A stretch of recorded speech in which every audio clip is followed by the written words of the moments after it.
Si no importa lo que hagas, siempre te va mal en los exámenes. Vení que hoy yo te voy a contar por qué esto puede estar pasando.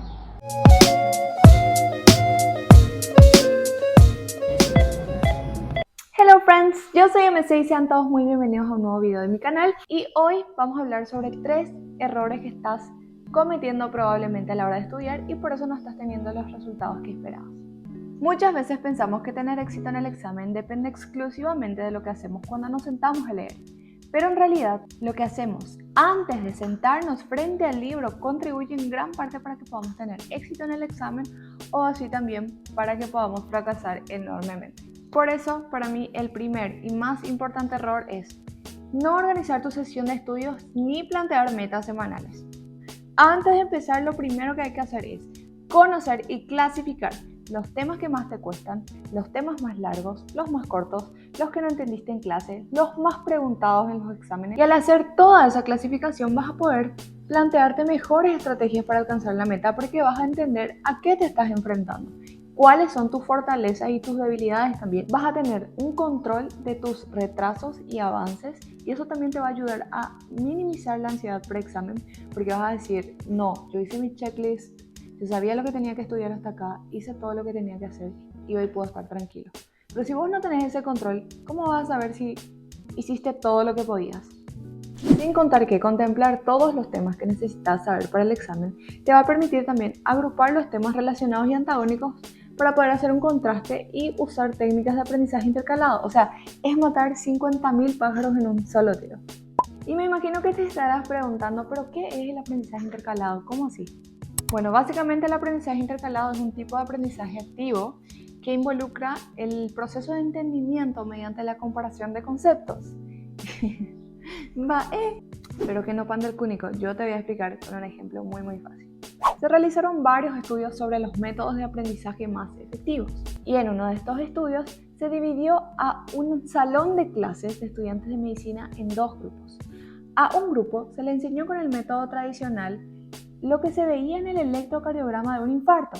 Y este grupo de estudiantes vio uno y otro electro con el patrón del infarto agudo de miocardio. Y al otro grupo se le enseñó también el patrón electrocardiográfico del infarto del miocardio, pero con aprendizaje intercalado. Este grupo entonces vio electrocardiogramas con patrones de infarto, vieron también cómo se veía la fibrilación auricular en el electro, vieron cómo se veía una taquicardia sinusal y otros tipos de arritmias en el electrocardiograma y comparaban con el del infarto agudo de miocardio. Y así se usa el aprendizaje intercalado en medicina. Vos entendés una patología mediante la comparación de esta con otra y ves sus similitudes y diferencias, lo que te ayuda a recordar y guardar mejor esa información. Entonces, volviendo a nuestro punto inicial, si vos organizás tu rutina de estudio, si vos organizás tu sesión antes de empezar a estudiar, si vos ya organizás tu semana, vas a poder agrupar las patologías o los temas que tienes que estudiar de fisiología o de farmacología, de lo que sea, vas a poder agrupar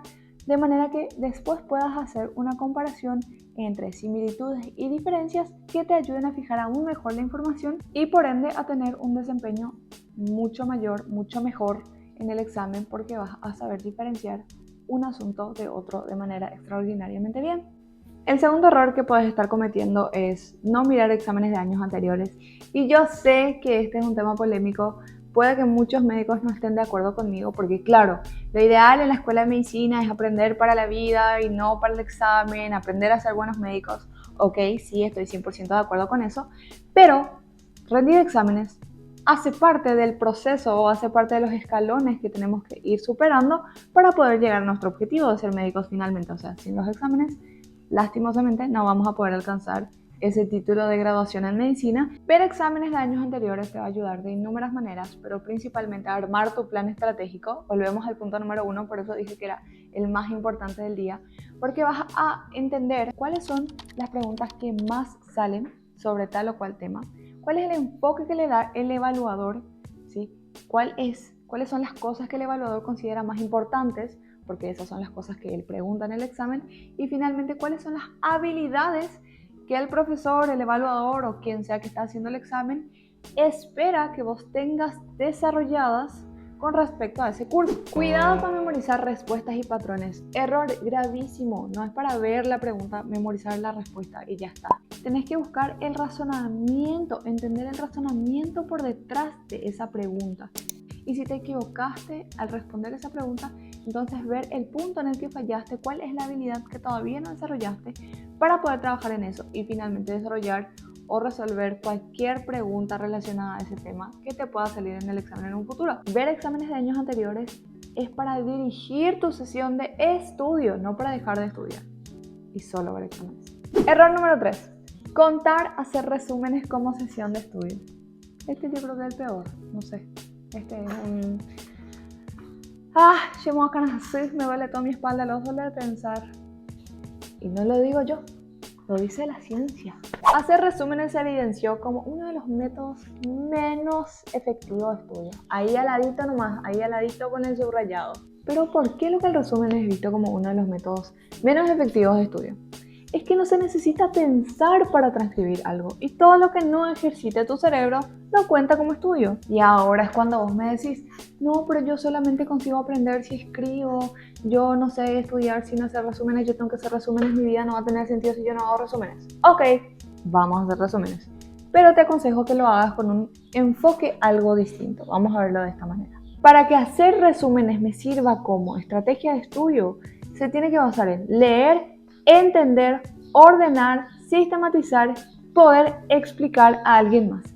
Transcribir no sirve. Si vos haces los resúmenes para poder ordenar la info que está en el libro de una manera más sistemática, con un patrón que puedas recordar mejor, con un lenguaje más sencillo, que tenga tu propia vibra, ok, vos podés preparar resúmenes como para poder tener una herramienta y futuramente estudiar ese resumen de manera activa.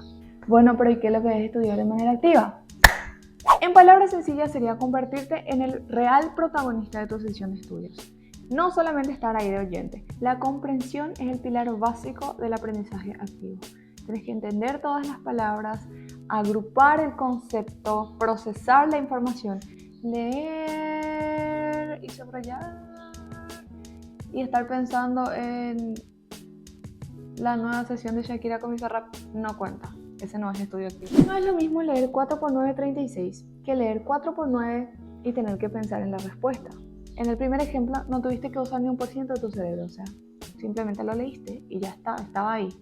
En el segundo ejemplo tuviste que pensar, razonar, encontrar esa respuesta. Todo lo que involucre pensar, razonar, participar, entender, ese es estudio activo. Y les dejo con esta frase: si no sabes explicar en sencillas palabras lo que aprendiste, porque no lo aprendiste bien.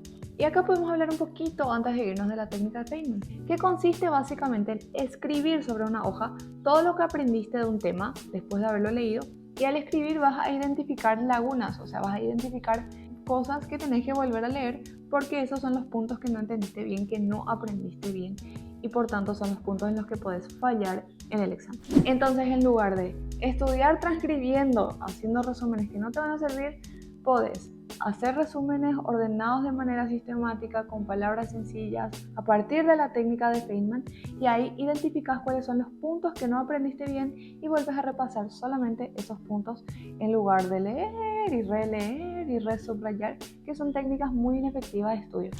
Y bueno, friends, eso fue todo por hoy. Déjame en los comentarios si es que vos cometés alguno de estos errores. Espero que no se repita. Si te gustó, compartir con tu compañero de estudios. Suscríbete, dale like, no me acuerdo qué otra cosa se hacía, creo que era todo. Seguime en Instagram, estoy @mcmedstories, voy a poner en algún lado acá. Y bueno, nos vemos en el próximo video. Pues yo pude año más, de Yara Tapendero WhatsApp.